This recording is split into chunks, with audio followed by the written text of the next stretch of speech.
guys, welcome back to United View. Hope everyone is doing very well. Of course, today it's all about international football, isn't it? It's the finals of the European Championships.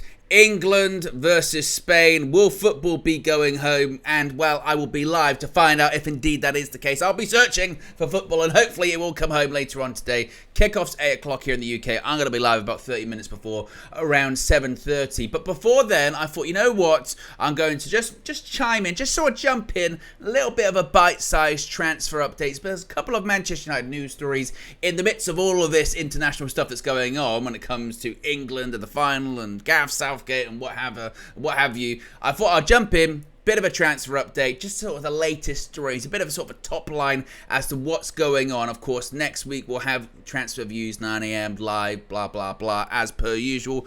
But I wanted to give a bit of a transfer update because there are a couple of stories that are quite interesting. First of which is Xavi Simons. Could Manchester United make a move for the Netherlands international? And yes, another Dutch possible transfer signing. Joshua Zirkzee set to be announced any time now, officially as a Manchester United player. Also, Matthijs de Ligt, who I'm going to talk about in a little bit. Could Xavi Simons be the next Dutch player to come to Old Trafford? Well, there is interest, according to Fabrizio Romano. He has said on his YouTube channel that Manchester United are interested in Xavi Simons and asked for information on the player.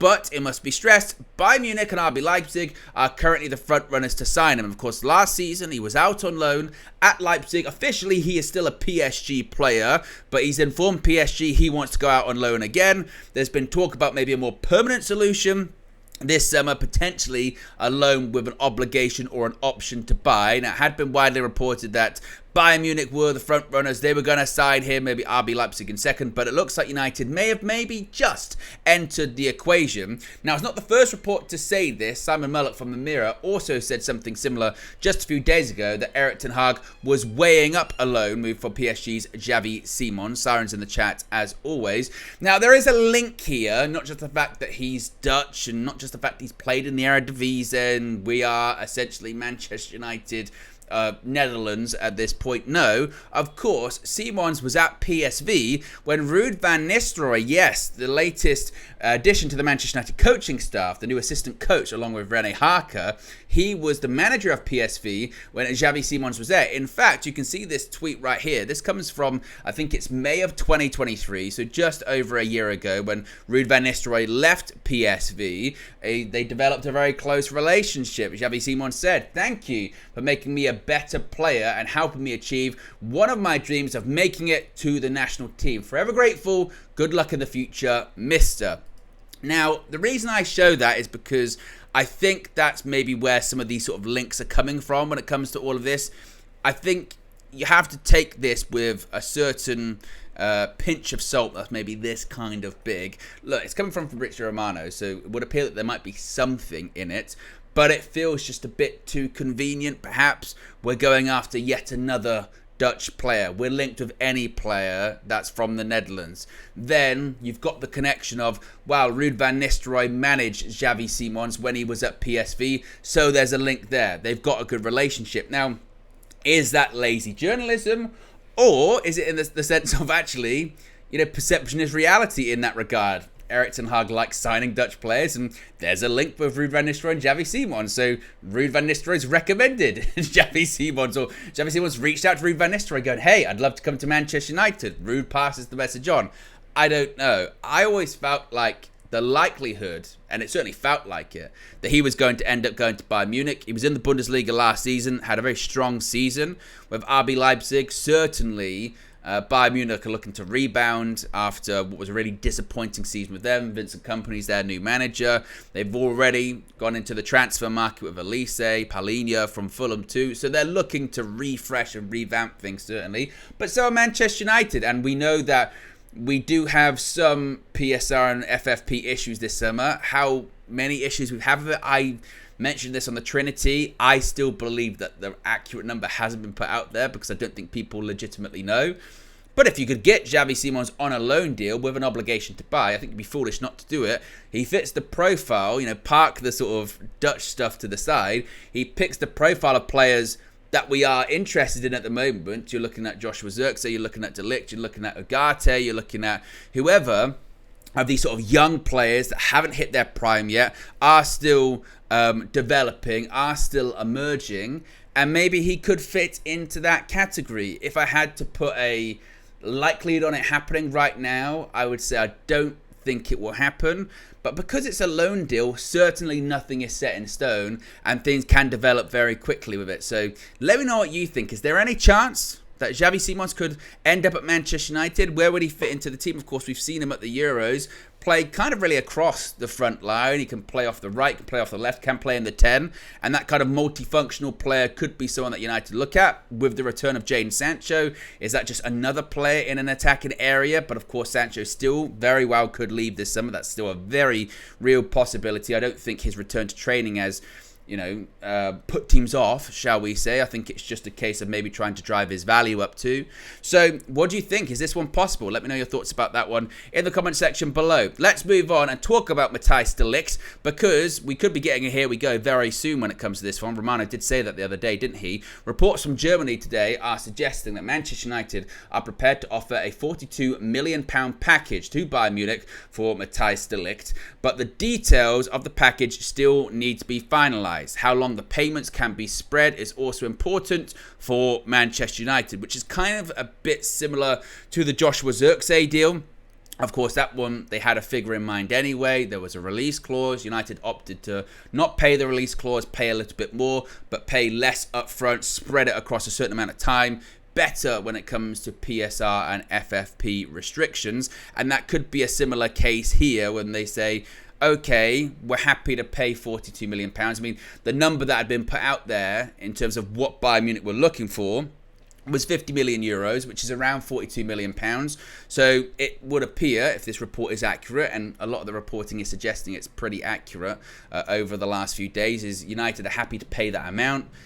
They want to sign De Ligt. De Ligt wants to sign for Manchester United. A contract, personal terms, has already been agreed. De Ligt said to his agent, I only want to go to Manchester United, only negotiate with them. That's the only club that I'm interested in right now. And it's just a case of Manchester United and Bayern Munich trying to find out these finer details of what 50 million euros actually looks like. And I think, once again, similar to the Zirkzee deal, they would hope to spread it across as many years as they can for FFP purposes, but also to try and get the most out of this summer's transfer window. You've got Christopher Vavell that's come in specifically for the summer window and the winter window. So yes, we're thinking long term. Yes, we're thinking and realising that a lot of Manchester United's sins of the past cannot be undone in just one or two windows. It's going to take time, but that doesn't mean right now we can't make an impact. That doesn't mean we can't be shrewd and we can't be smart when it comes to the business that we can do right now, despite any restrictions financially that we do have upon us. And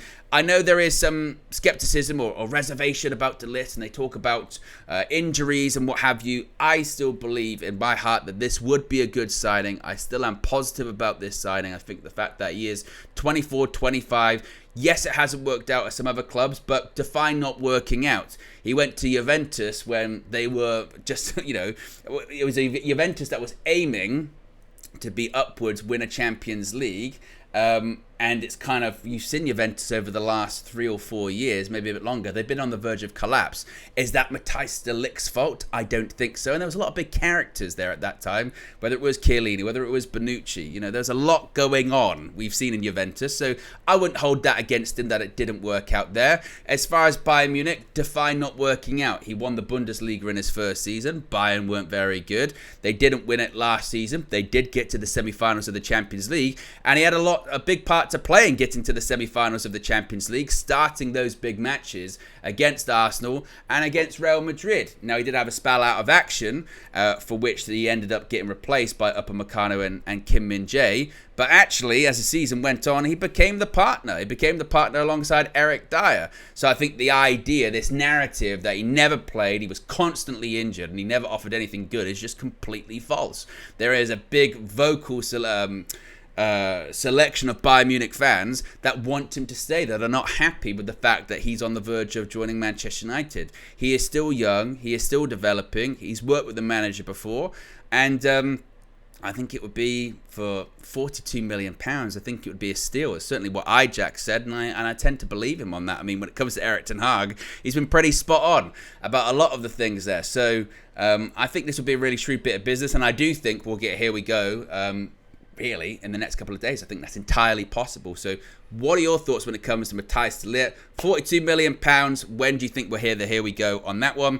And finally, some quite positive news, finally, regarding Terrell Massia. Now, it must be stressed, it's not the first time Manchester United have released a statement on Massia. This narrative that we've heard nothing about him for 12 months is just, again, completely not true. Manchester United, I think this might be their third statement they've released on Terrell Massia, or maybe their fourth injury update. There's been a couple. Of course, we know he had this really serious knee injury last season, coming into the season, had surgery. Surgery was the botched job. Then it took him long to come back. But some positive news. Manchester United released a statement today saying, quote, there was some encouraging news coming from Carrington on Friday after Manchester United defender Terrell Massia progressed his fitness program.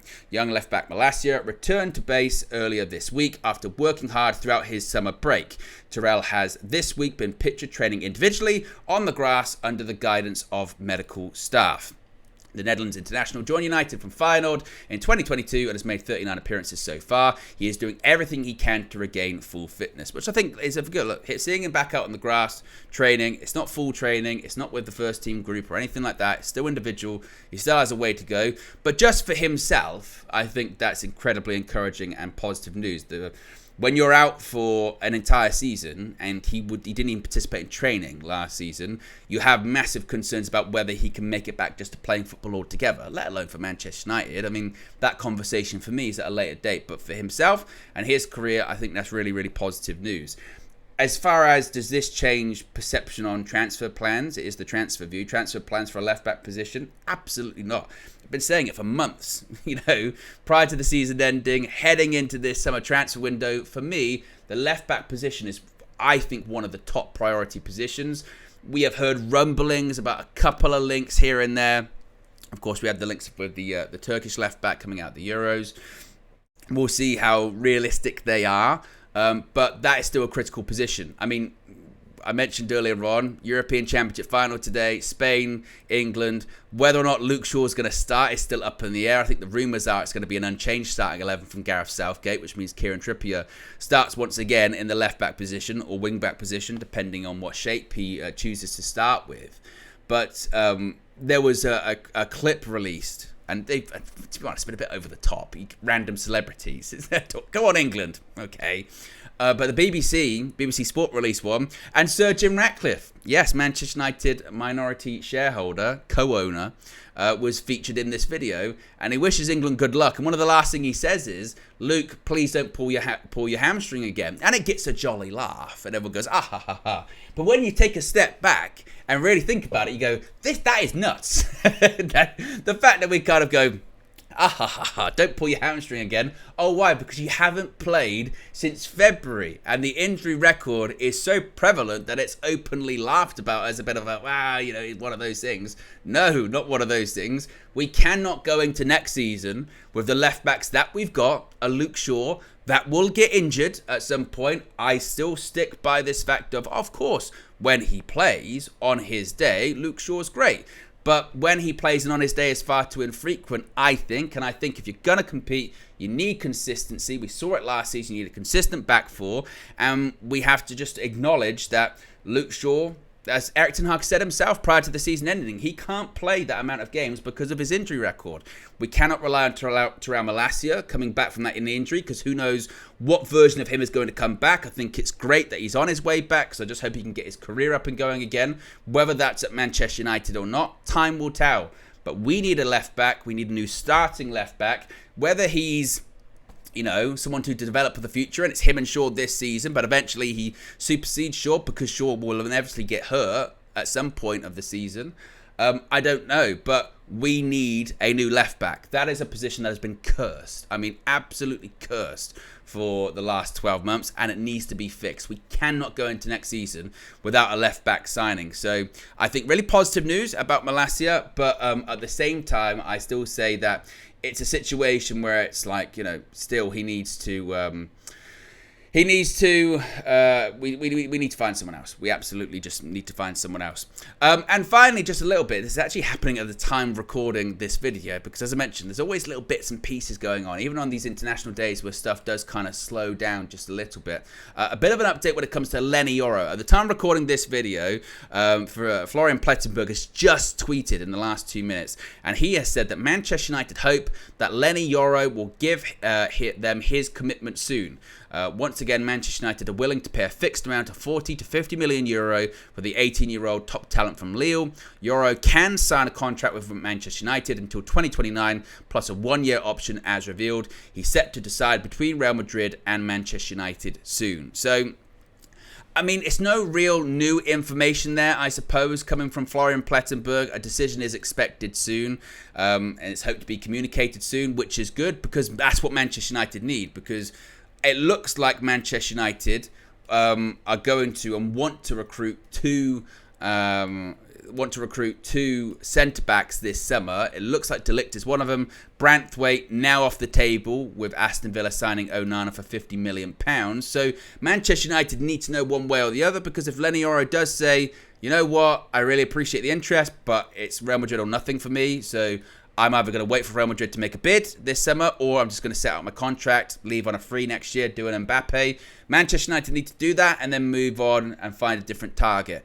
I still hope that Manchester United still have that hope, and they still believe they can convince him. And if Dan Ashworth and Christopher Vavel and Omar Barada, who's now officially in post, started yesterday, if they were able to pull this off and they were able to convince him to join Manchester United over Real Madrid, convince him of the project, they would have done something that we've just been incapable of doing over the last 10 years, which is convincing top young talent to join our club over big European giants. We've been unable to do it because everyone's seen the mess that Manchester United is and go, I don't want any part of that because that's not best for me. If Dan Ashworth, if Christopher Vavel, if Omar Barada can get that done, that will prove to me that they are indeed the real deal. Fabrizio Romano has just kind of echoed this as well, saying Lenny Yoro's future still depending on his decision after Manchester United formal proposal accepted by Lille and Real Madrid strategy, which is we're not going to pay what Manchester United are going to pay. We're going to pay what we want to pay. You either accept it now or we get him on a free next year. So that one certainly very up in the air. And of course, if we hear anything else in the meantime, we'll be live. We'll be uploading videos like this. We'll be going through all of it. Of course, as I mentioned, I am going to be live later on today. Spain versus England. Come on. Got to believe. So I'll be live for that. Tomorrow, 9 a.m, Transfer View as always. And Manchester United are back tomorrow. You can see it right-hand side of the screen there.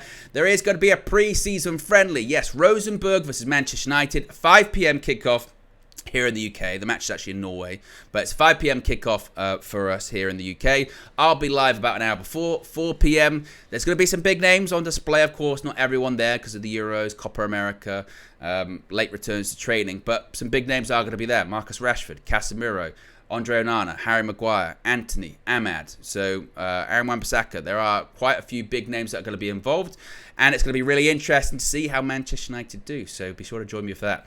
Anyway, guys, appreciate you tuning in for this. Click the like on the like button, be sure to subscribe, bottom right-hand corner, and hopefully I'll see you again after England win the European Championships. I'm out of here. Peace.